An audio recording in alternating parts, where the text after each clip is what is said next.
And good afternoon, everybody. We are back with another episode of the Catholic Convert Show. It's Thursday, May 23rd, and I'm here in beautiful South Carolina staring at the most handsome and, quite frankly, prolific. Oh, wait, never mind. I was looking at my old picture. The other guy over there is dead. We're good. All right. Very nice, very nice.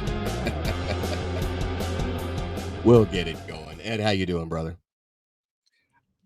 I'm doing great. The heat and humidity has crept into the area here, but I will take it. It's good stuff. We had some wild thunderstorms roll through earlier today, but they seem to have moved along, and we're just loving life and getting things done. Can't go wrong there. We got a gray day today, but it's still beautiful because that means it's not going to get to the 90s. Come on, climate change. If we're going to have some global cooling, we can shift in that direction. I'm okay with it.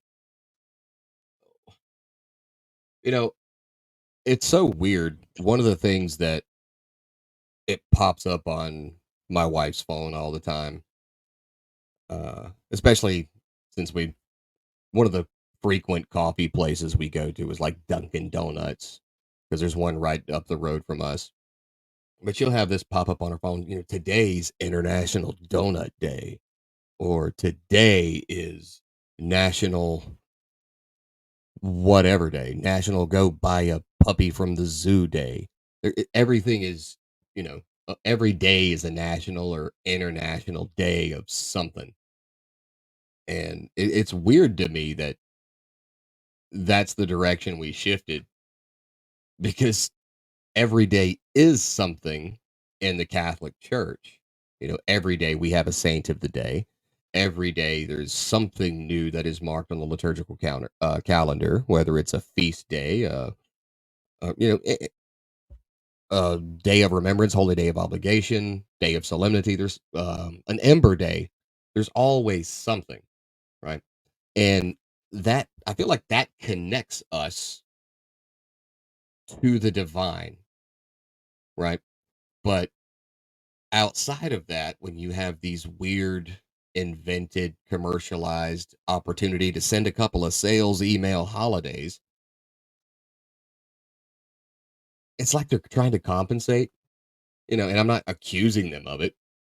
I'm saying they are doing it, not accusing, declaring that they're trying to compensate for whatever lack of meaning that they have and that they're experiencing in life. This is not, kind of an admonition of anything. It's just a statement.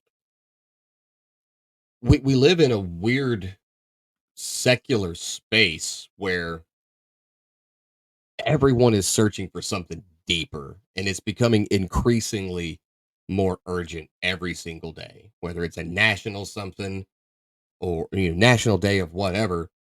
But it's nothing more than something that tries to distract us from the mundane and try to quench our desire for something more, and the solution that the world tries to tell us uh, is more materialism, more consumption of all these different things that make us feel temporarily better. But it's no different than an addict looking for a fix. As soon as that feeling of emptiness returns and everything is just meaningless, they're just left with this kind of a fiending for a stronger dose next time. And you see this with addiction. You see this with chemical addiction. You see it with physical addiction. You see it with psychological addictions, especially in pornography. 15-year-old kid staring at Sports Illustrated swimsuit edition. And there's just a woman there in a bikini, but indulging in it every single day. He wants a stronger dose every single day. And by the time he's 18 or early 20s, he's gone down these deep, dark, depraved holes of sin and indulgent trying to get that fix. And it just gets stronger and stronger every time. But that's what's different about being a Catholic. You know, one of my favorite writers, G.K. Chesterton, he talked a lot about something that he called the sacramental imagination. And it's an invitation to look at the world through a very different lens than what is just presented to us in the modern world. It's that everything around us points to God. It's that everything around us tells a story of the divine mystery, and we have a lot of that in the more traditional Catholic practices, like, the Latin Mass, Gregorian chant, sacred art, and they're not just relics of the past, like what you usually bring out towards the end of the show. They're alive. They have meaning. They're powerful, and they're capable of moving our hearts, right? It's that God is found in every single moment and in every single place. And when you look at the world that way, it transforms how we live our lives. It shows us that every single day of our lives is packed with all these different opportunities to connect with God. And I do think that most people today in modern life they feel like they're missing something essential. They're searching for depth and meaning beyond what the world has to offer. And in vain, they're trying to fill it again with consumption and indulgence and whatever temporary and transitory pleasures they can find, but it just leaves them feeling empty again. And I'm seeing that more and more, especially in younger people, because there seems to be this weird trend online. And I say younger people because, you know, I want to be among them, even though I'm almost 40. But they have this weird kind of a black pilled pessimistic view. It's that nothing has meaning. The everything is pointless. We're just a bunch of meat puppets walking around on a space rock in the middle of nowhere. And that gets drilled into them by everybody and their peers. But you and I both know that we were created to worship God. We were created to seek God. And so when we deny that integral part of who we are, the only natural next step is to start searching for the feeling that pursuing and seeking and coming into connection and union with God would give us in other things. And maybe these kids and not so kids can't articulate that. They just feel like something's missing and they don't know where to find it. And there's only one place you can find it. But I do think it's becoming more and more of a problem, especially when, people are a little more stubborn, a little hard and harsh. They've got this rugged individualism that, I don't need nobody. I make my own way. But it just ends up being a hamster wheel of vain self improvement. Not that I'm saying there's anything wrong with self improvement. If you need to improve and you always do, you should do it. But that's not where you're going to find that fulfillment. It's nothing more than a band aid being placed on an arterial bleed. It's not solving the issue. It's not giving you what your very being is craving. You know what I mean?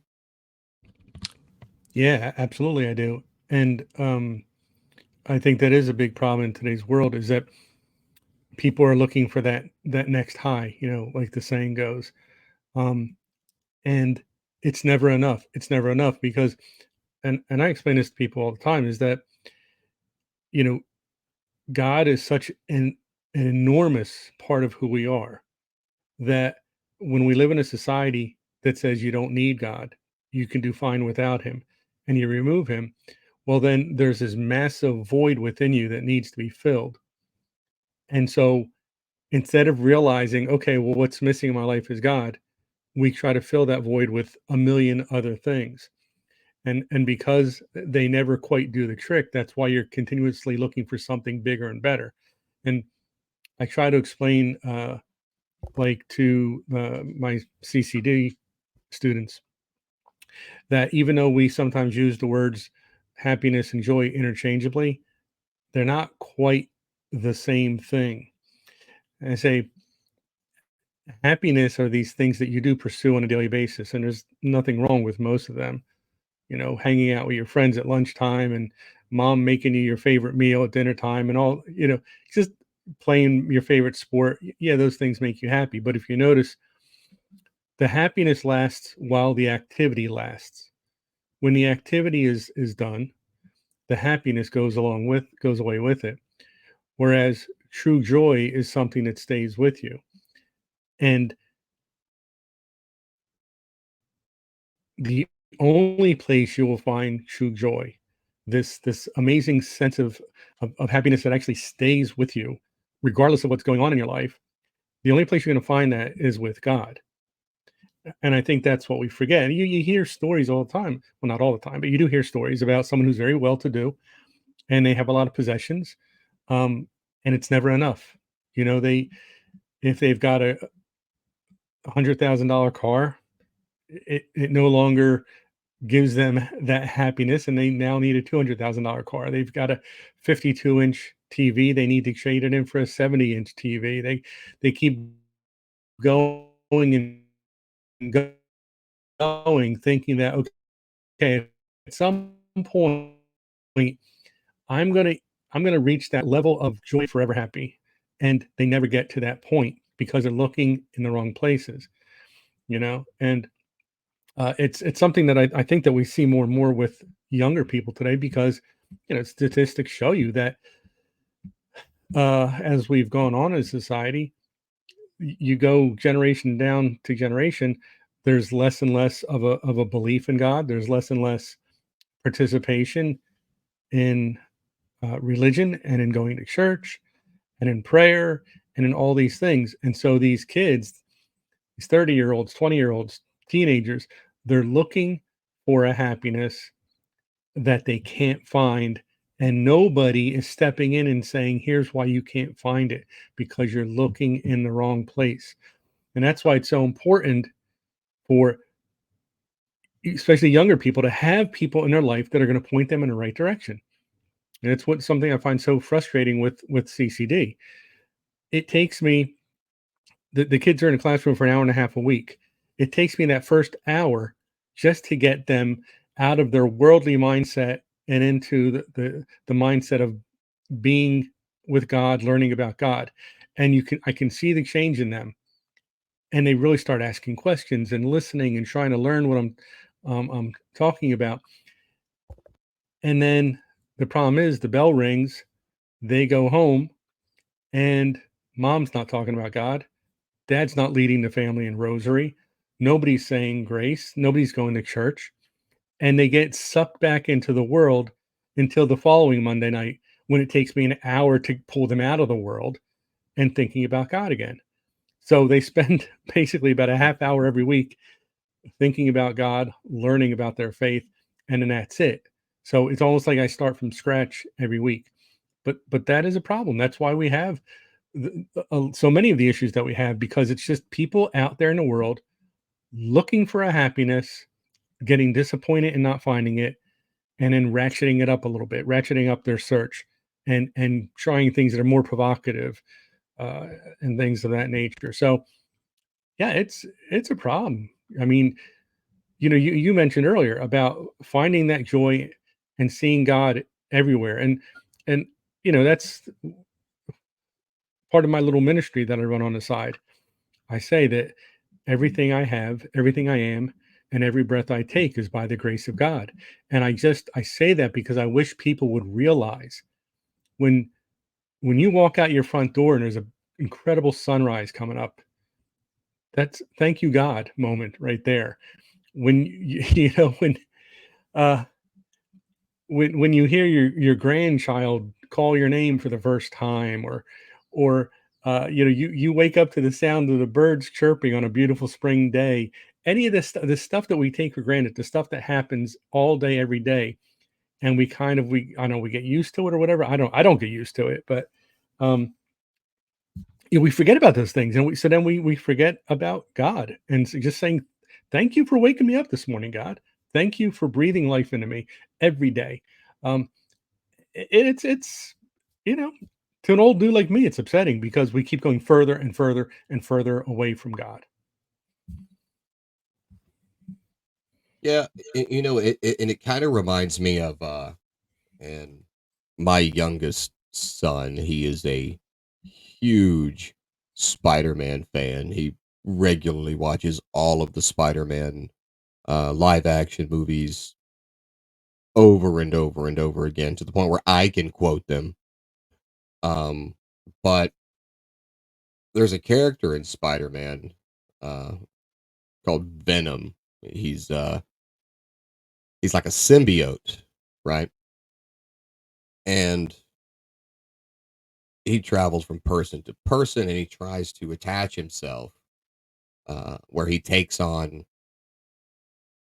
that person's a bit of that person's persona and abilities, whatever. But when he finally finds one, he starts to consume that person a little bit with their personality and the way they are, but also who they are kind of is amplified by that symbiote. And I don't think that would be a fair comparison to what we're talking about here. And this is not me trying to say that humans are parasites, but the the whole purpose of what I'm about to say is to use it as an illustrative example. When you've given up God or you haven't found God and you're still walking through life searching for meaning in everything, we can't survive without God. We are dead without God. We are walking dead without God.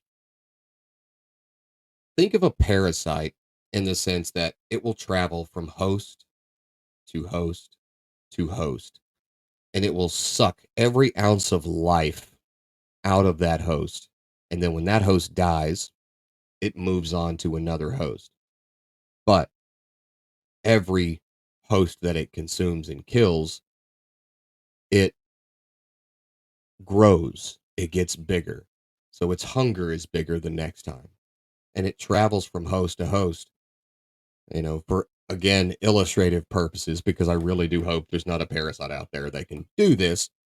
But let's say if it attached itself to a rabbit and it consumed that rabbit and it was full, but then the rabbit died and now it's got to move on to a dog and then to a horse and then to an elephant. And the hunger continues to grow because the host is finite. It is not infinite. It is not eternal. But if that host were God, the Lord of all hosts, you would forever be satisfied. You would forever be satiated. And there would be no need to move on. Your thirst, your hunger, all quenched for good because God is eternal. God is limitless. And again, I'm not trying to say that humans are parasites, but they definitely imbue some parasitic behavior in regard to as far as searching for things to fill that gap and fill that void that is left within them when they don't have God.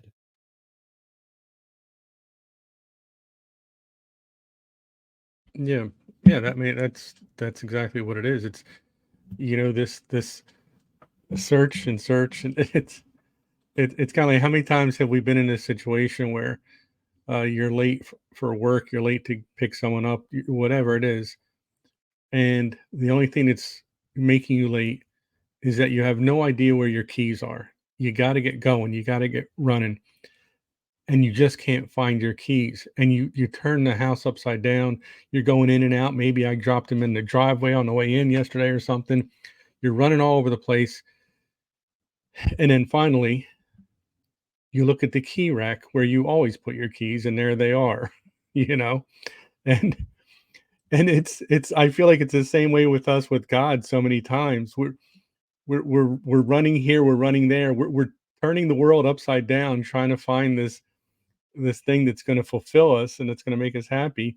Meanwhile, God's right there. He's you know you that's why I love and as Catholics, I know you appreciate this at least as much as I do, Jeff, is walking into an adoration chapel and seeing Christ there waiting for you. He's there. Imagine that. The God of the universe is sitting there waiting for you whenever it is that you're ready to go have a chat with him. I mean, it's tough enough to get your spouse, your kids, your neighbor, your friend, a cousin or whatever to make time to sit and talk to you. And here is the God of the universe, the God who created everything, and he's sitting there waiting and saying, "Hey, it'd be great if you stopped in and chatted with me for a spell." And so it's so funny. We look beyond, we look past. We're looking for all because it is, another part of it is we're looking for a quick fix too. We want our problems to be solved right this second. We want, we're a society where fast food isn't fast enough, and we're the same way with our happiness and with our joy. It's not coming quickly enough. It needs to speed up. It needs to get here. But with so many other things, if you were to just stop and take a breath and reconnect with God, you'd find out that yeah, the happiness isn't eluding you. It's not running away from you. It's there. It's just waiting for you to stop running around. It's waiting for you to just stop tearing the house apart looking for it. It's right there in front of you. And because God's always right there in front of you. And people say, "Oh yeah, but that's easy to say." If you've got a wonderful life and things are going great. No, I can tell you. I mean, we joke about my age, but I have been around long enough that I have seen a lot of genuine tragedy in my life. But I will tell you, the one thing that has gotten me through every one of those things is knowing that I have not been abandoned by God. He has never done that.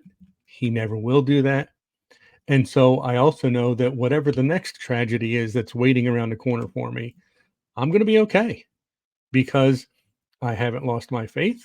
I haven't lost my knowledge of where God is and that he's available to me 24/7. I've got him on speed dial, you know. Although I guess speed dial is not really a thing anymore. Now you just click their name on the see, I'm dating myself there. Do you star 69 them as well? Listen, I You I missed the got call from God, so you just dial star 69, call him I right got rid back. of my rotary phone months ago, I will tell you.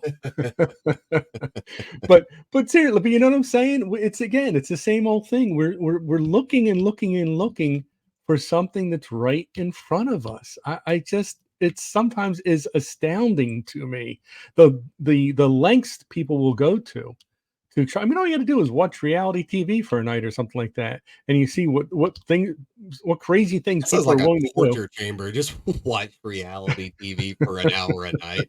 What did I do to deserve this? I know, waterboard me instead. Yeah. Uh, But seriously, but the crazy things people are willing to do we do. have a pillory? You guys want to put me in the stocks? I mean, Yeah, but you know what I'm saying, Jeff? It's crazy what the lengths we go to make ourselves happy when God gives us that option and that ability every single day, regardless of what you're going through. He gives you those moments.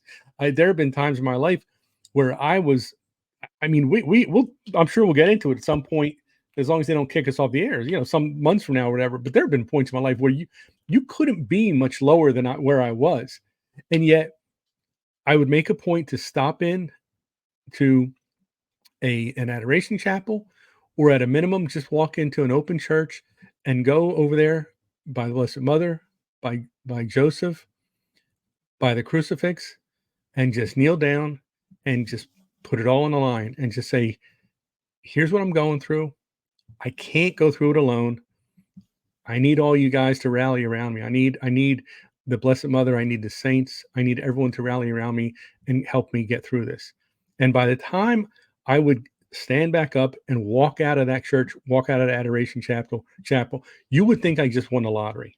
I mean, because that's the feeling I would get. My physical problems, the earthly problems were still there in front of me, but now I knew I was going to overcome them. And that's what I get from God. Yeah, I can relate to that. Um, there's plenty of times, I go to weekly adoration. I'm going again tonight. There's plenty of times when I go into the adoration chapel, and I know it's gonna sound like I'm trying to be mean here. I'm not, but we have a lot of Hispanic people in the community and in my parish, and it's a very uniquely cultural thing. But most people who are Hispanic, when they pray, they don't pray silently. At the very least, it's like a very low whisper, right? Now, I've got the attention span of a gnat when I'm trying to pray. It never fails, no matter what I'm doing.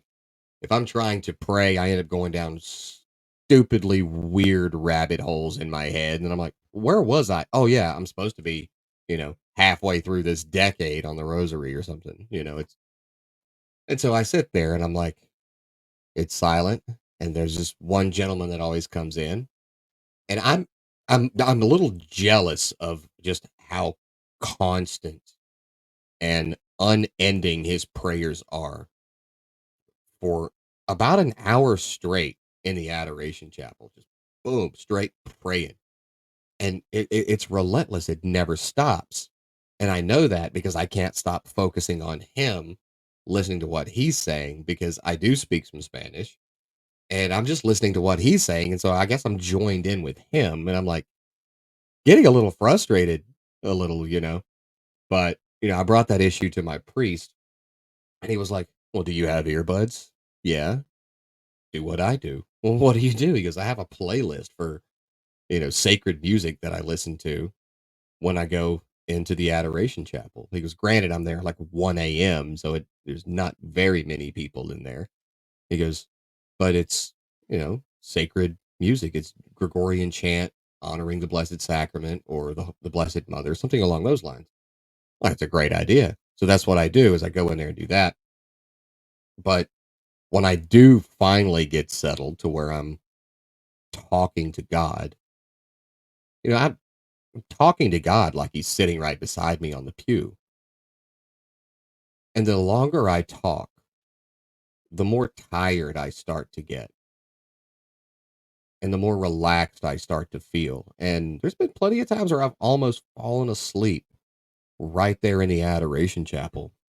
And it's not because I'm bored or because I'm a bit up since 5 a.m. or whatever. It's because for the first time that day, I've got to feel this overwhelming sensation of peace and comfort that I can stop stressing or worrying about all the little temporal things that are always going through my mind as a dad, as a husband, as being self-employed. I've got clients to take care of. All those things melt away when I'm sitting there in the adoration chapel talking to God and deep in prayer, to where I'm so relaxed and I'm so at peace. I can fall asleep. And I've almost done it several times, but thankfully, you know, gravity wakes me up before I fall off the pew. But I get exactly what you're saying. It's there's no other way to describe it but just overwhelming peace. And like you, I walk out of there, I'm a brand new man. I get into the car and I might have been driving in silence on the way there, but on the way back, I've got the radio cranked up. I've got the window down. I'm having a great day at that point. I'm renewed. I'm refreshed because I spent an hour in there talking to God and I can feel his presence. I can feel his hands around me. And nothing compares to that. There's no earthly pleasure that we can seek out or find that's going to replace that. Like you said, he's right there in front of you. He's like, "Here I am," and everyone's going, "No, that can't be it. Let me go and get this new job promotion. Let me go buy this new car." No, that wasn't it. God's like, "Hello, hi, right here," and he goes, "No, that's not it. Let me go and try to do this thing, or go have this vacation, or do this." And then they have it. Oh, that must have been it. It was great, and then it ends, and no, that wasn't it. And God, there's God again, just kind of leaning out the door. You know, hi. No, no, no, that can't be it. Let me, and it's always something else when he's right there in front of you all the time. But the reason people are missing him is because they can't see him because they're not looking at life through a sacramental lens. They're not using the sacramental imagination that God gave each of us to be able to see God in that sunset, to be able to see Christ in our suffering or in our troubles, whatever we're dealing with. When when you're sitting down to dinner with your wife or your kids or your friends, that is a tangible display of God's love and fellowship and community and harmony. When you're standing there on your porch drinking coffee, ripping a heater, getting ready to go to work, and you see that sun come up, that is something we can take in with our own senses. That's a visible and tangible display of God's majesty and his promise to us that no matter how dark it is, the light's coming back. But you have to intentionally start to look at the world that way. Because if you don't, you're going to miss all of those things that are right in front of you. And you're going to be on this never ending treadmill looking for meaning, looking for joy, looking for peace and purpose and happiness when it's right there in front of you if you'll just look. Yeah, well, isn't that it? If you will just look, and it reminds me of the joke about this guy who's going to be best man in his friend's wedding, and he's late. He knows that they're just about to start the service. He's the best man. He's got to be there. He goes ripping into the church parking lot, and he's going around and around and around. And because he's late, there's not a space to be found. He thinks he's gonna have to park a half mile away and go running and be 20 minutes late for the wedding. And he's in his desperation, he looks up and he says, God, if you will just find me a parking space, something close to the church, I promise you, I will pray every night. I'll pray the rosary. I'll be in church every Sunday. I will do anything you ask of me. And as he's coming around the front of the church, that as he's yelling this and everything up to God, the very first spot right by the church door is open. And as he's pulling in, he looks up and says, "Oh, never mind, God, I found one. I don't need a space." So, so you know what I'm saying? This is the way we are with our lives, though. We ask God to intervene, we beg Him to, and then when our problem gets resolved, oh, it was all me. I didn't need God apparently anyway. I took care of it. And but I try to explain to people that, and you talked about the experiences that you've had sometimes coming out of adoration.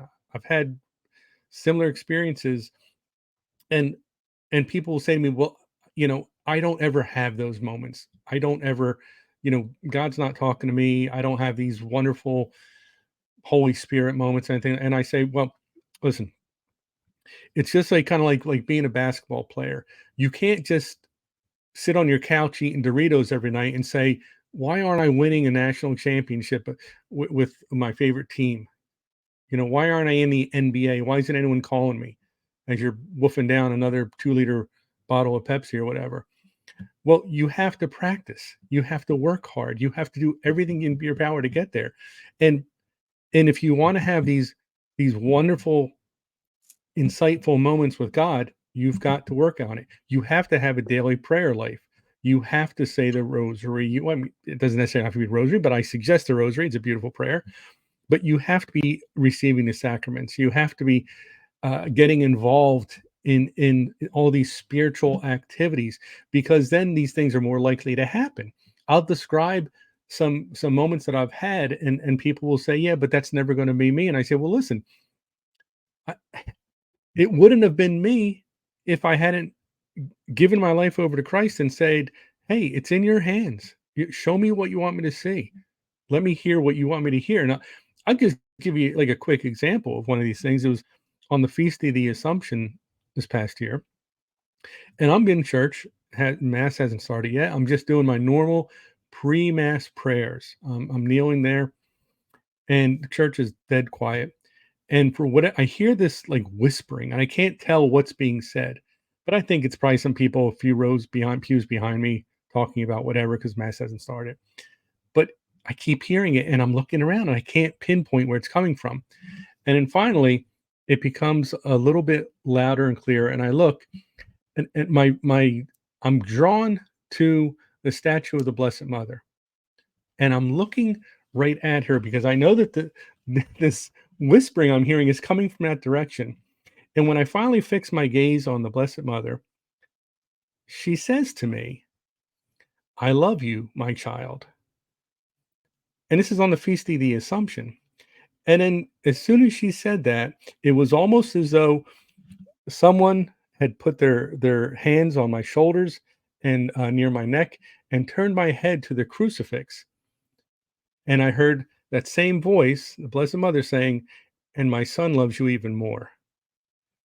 I'm telling you, I mean, it was as real as anything I've experienced in my entire life.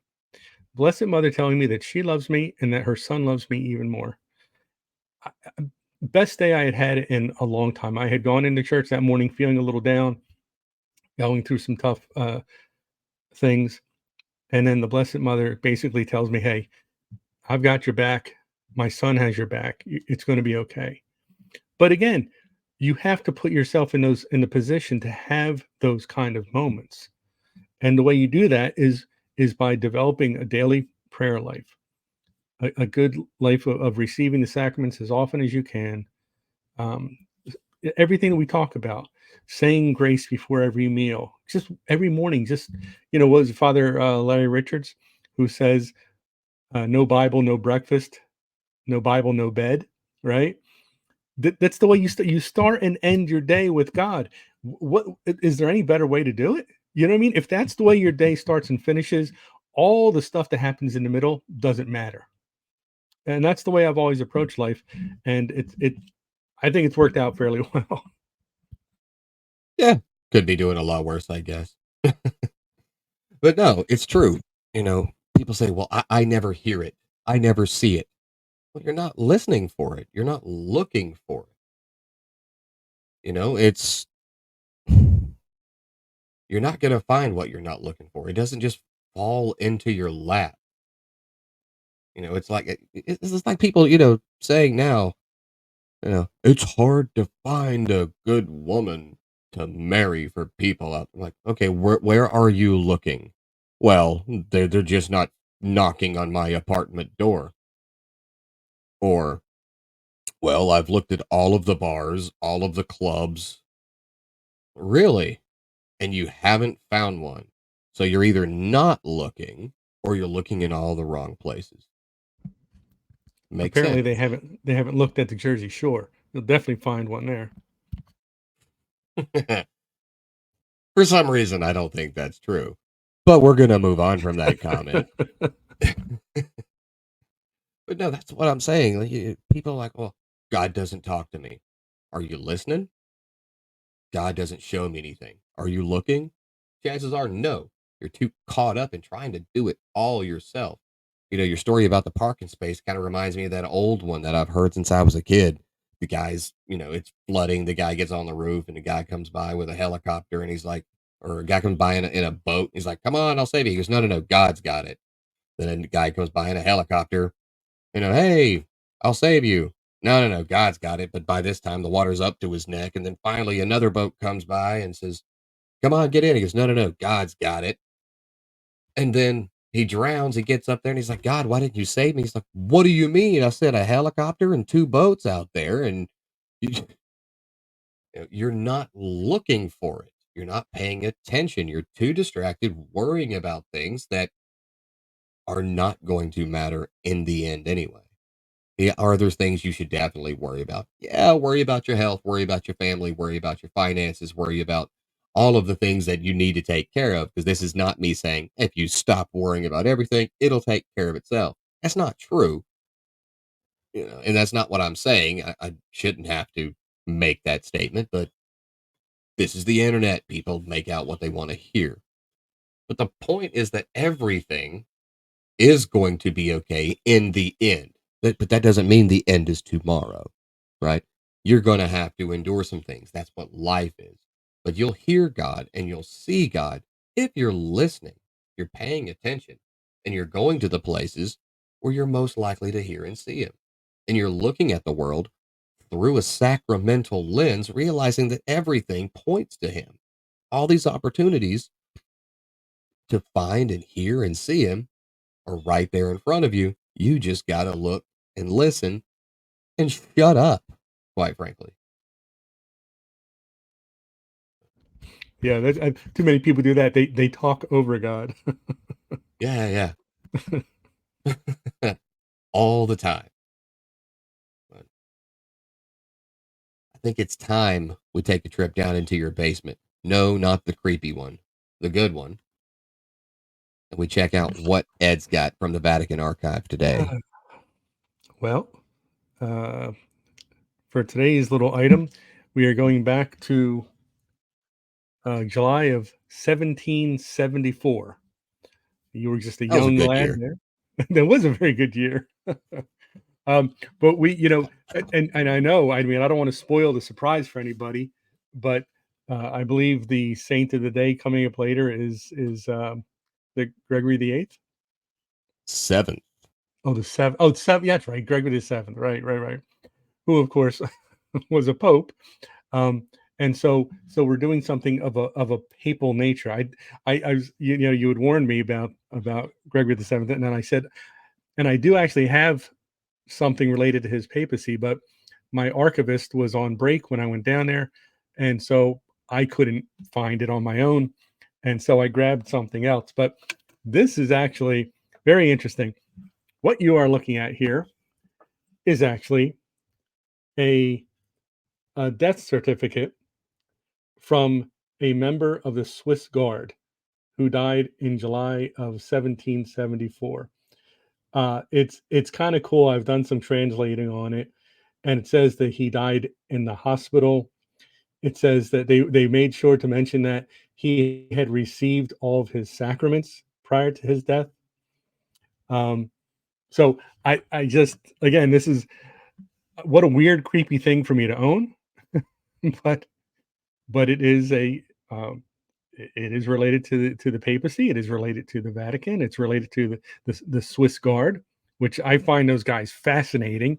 I mean, in those little outfits that they wear, they could take me out in a heartbeat, which is amazing. The training those guys go through, right? But I think and the how outfit's just embarrassing, for the shop factor, right? It's just right? a shock factor. A guy dressed like a court jester jumps out at you, and you don't take him seriously. It's right. It's a distraction mechanism. Yeah, and you have to explain to people you got beaten up by a guy in purple and gold pants. It's very embarrassing, but Was it MC Hammer? Might as well have been. but yeah, I mean, it's, again, that's just one of the more interesting, if not macabre, items you will find in Ed's Vatican archive. Um, but and listen, it's part of our history. It's part of our church's history, and it's good to know that he received all his sacraments before he passed on. And oh, he was from Sicily originally. It does mention that as well. So there Right. you go. And that's our walk through the archives today. I'm digging it. Somehow I do not think a death certificate is the most macabre thing in your basement, right? Well, somebody was saying just yesterday that when when we finally have the resurrection of the dead, Saint Thomas is going to have a very interesting day since his head is traveling around the world. Pretty sure God'll make it right, but he's gonna have a very interesting day that day. Yeah, and it And was isn't it what wasn't, wasn't St. Jude's hand, going around, the country yeah, just it came to my recently? parish. Yeah, it Yeah, came to there you my go, parish. right. Yeah. But yeah, something tells me that a death certificate from a member of the Swiss Guard is not the strangest thing people are gonna find in your basement. No, it At it least in the certainly arch isn't. at least in the archival basement. I've got no clue what's in the other basement you use for general purposes. We're not gonna go down that because this is No, a, it's best that we not. this is a, uh, family-friendly-ish show, so we'll leave it there. But, Sure. at the very beginning of the show, you were talking about how, it's hard, when we're leading up into the discussion about the adoration chapel and going to adoration. You said sometimes it's very hard for someone to like get their spouse to just make time to talk to them. I don't have that issue because I also have a basement. She's always right there where I need to find her. And this is a joke, folks. It's a joke. Holy crap. It's a joke. It seems like I might have to call the police for a welfare check down in South Carolina. She's probably watching right this second going, I'm going to hit him when he comes out of the room.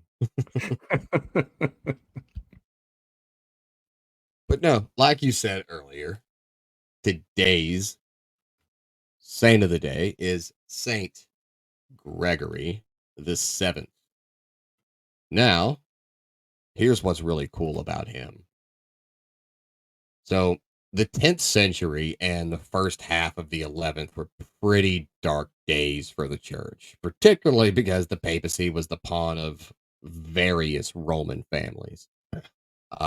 In 1049, things began to change when Pope Leo IX, who was a reformer, was elected, and he brought in a young monk named Hildebrand to Rome as his counselor and special representative on important missions.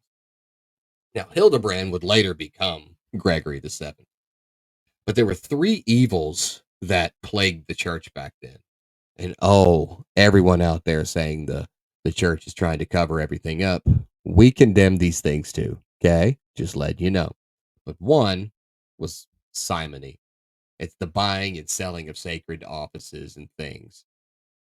Two are the unlawful marriage of the clergy and the lay investiture, which was kings, nobles, and influential people trying to control the appointment of church officials. But to all of these things, Hildebrand directed his reformers' intention, first as a counselor to the Pope, and then later as Pope himself.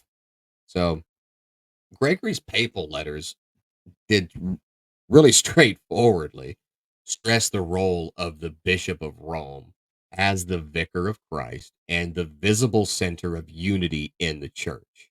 And he's very well known for his long dispute with the Holy Roman Emperor Henry IV over who should control the selection of bishops and abbots.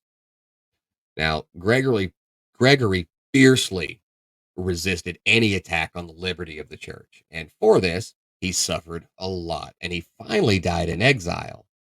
And he was quoted of saying that I have loved justice and hated iniquity. Therefore, I die in exile. Now, 30 years later, the church finally won the struggle against the lay investiture. And the liturgical feast of St. Gregory VII is celebrated on May 25th. So 2 days from now. But yeah, he was one of those that spotted that the church was in a very dark time, going through some things that were just absolutely intolerable. And it didn't matter what he was threatened with. He did everything he had to do and needed to do to make sure it ended. So now I'm curious about what you actually own that is related to Gregory the 7th. You want me to spoil the surprise? Um, I I have his Yeah. I have his left big toe. Um, Wait, what? no, actually, what I have it's a relatively modern day collectible in a reference to Gregory VII. And back in the late 1800s, I believe it was in the 1890s, there was a company in, I will have to look at them again, but I believe it was a French company that put out these postcard sized, um, I don't even know what I mean, they weren't postcards. They had a beautiful picture on one side and then a lot of information, biographical information on the back.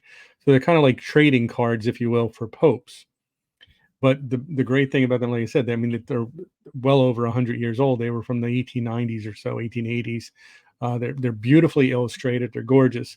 And of the 266 popes, I have the cards for, well, I mean, obviously they would stop with like just prior to Leo the 13th, I would imagine, based on when they were made. So that means there's only about 260 or so of them. But I have about probably about 200 of them. So I'm missing a few popes along the way, but I'll find them. I'll track them down. So I have this interesting uh, card that is gives all the statistics and the history of Pope Saint Gregory the Seventh. So they're like what? Papal baseball cards? Basically, yeah, yeah, that's what they were. I mean, except that they're bigger. You know, they're about, like I said, they're about the size of a postcard, maybe a little bit bigger. Um, Right. And so and would and they they're what? all, Just mail these out, no, or were they because something you had to purchase? I don't, you know what? I have to do some research and find out why they were produced and how you would acquire them. Because I say on the front of it, there's just a beautiful illustration that represents that particular pope. Not necessarily a portrait of him or anything like that, but just it could have their coat of arms, it's something that relates to them. And on the back, it's all biographical information. So there's no place to even put like a name or an address or anything like that. They're just beautifully illustrated on both sides, has biographical information put out by, I believe, a French company in the 1880s, 1890s, and they had one for every pope. And like I said, I've got about 200 or so of them. So I have to complete that set for the archives, but I will find that and I will have to bring it in. That'll be like a 1A one time when I'm showing something from the archives. So Nice. I Yeah, think because that I'm imagining like like the old Tops baseball cards. Hey, I've yeah, got yeah, Leo the yeah. 13th's rookie card. You know. Yeah, but I mean, it's, the thing is, it's basically that concept, yeah. But there you go. I think that a little teaser here. Maybe tomorrow I might bring something uh, from the early Ethiopian church, but we'll see. We'll see. I like to keep it fresh, keep it new, keep you guessing. Well, certainly not new, but Yeah, I guess that wasn't the right word. yeah, I picked this up at the Vatican gift shop last week. You know, I got a Pope Francis bobblehead. Yeah, I, I'll tell you what you do. You learn quite a bit about the papacy when you collect this kind of stuff. The good, the bad, the ugly, the not so ugly.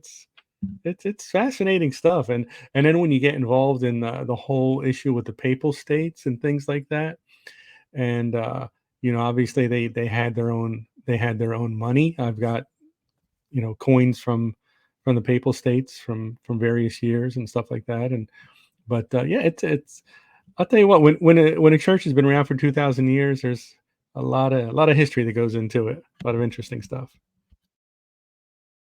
I would say so. But yeah, I didn't know we had papal baseball cards. Um, and you were over there trying to collect them all like you're hunting Pokemon. But Well, Pokemon would be a lot more valuable, sadly. probably.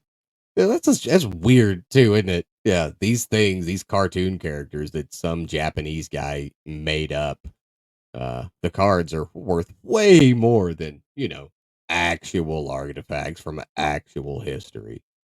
Uh, It is. It's a head scratcher. It's kind of like a Cabbage Patch doll kind of a thing. Like, why would those things be valuable? I don't know. oh man, it's kind of like the Beanie Baby craze. You know, Yeah, I right. can't even think of how many thousands of those I've had to throw out. Like you go into an elderly relative's house, like, years and years ago, and they passed away. Who wants the gigantic Beanie Baby collection? No one's raising their hand. We don't want your Beanie Babies. Where's the money? You know, and I know there's the argument that some people like, well, the Beanie Babies were worth money. Well, yeah, but that's the operative word. Were worth money. Were Yeah, that they that have that dropped that went way down, way, right? way down. Somebody realized these are just stupid little stuffed animals. You know. Nobody cared anymore. Nobody. Uh, Uh, Kind of like how they feel about this show. They hey, just wait a minute. don't care. Listen, these episodes are going to be very collectible in the not too distant future. I will tell you that right Yeah, now. well, they're gonna have Archbishop Fulton Sheen program right next to the Catholic Convert Show with Jeff and Ed. Well, Uh, let me say, I think we're making more of an impact than he ever did. I will say oh. that. He is joking. I do not want anybody to think that this is what we think. He's Send joking. those letters, care of, you know, Yeah. He had better writers than we did. He had Matthew, he had Mark, he had Luke, Luke, he had yeah, John. We're just yeah, winging this over here. Totally different. much to the chagrin of our audience. Yeah. We are not paid professionals. I don't think you need to actually mention that. I mean, we'll accept whatever donations that you want to throw at us, preferably in the form of food, That but that's about it. Jeff, they feed us, Uh, we'll just keep coming back. yeah, I know. We're like stray cats. But we are finally, to the delight of everyone, out of time. So we're going to wrap this one up. Before we go, quick plug, because I think I might have forgotten the past couple of days. Check out Holy Habits on the App Store and on Google Play. It doesn't matter if I forgot them because they don't pay me, but it's a really good app if you're looking to increase the effectiveness of your ability to develop some holy habits in your life. Free to download. Check out the Holiness Hub, and we'll be back tomorrow. So thank you guys for watching. Thank you guys for listening, and thank you for putting up with all the crap we put you through. We'll see you tomorrow. See you, folks.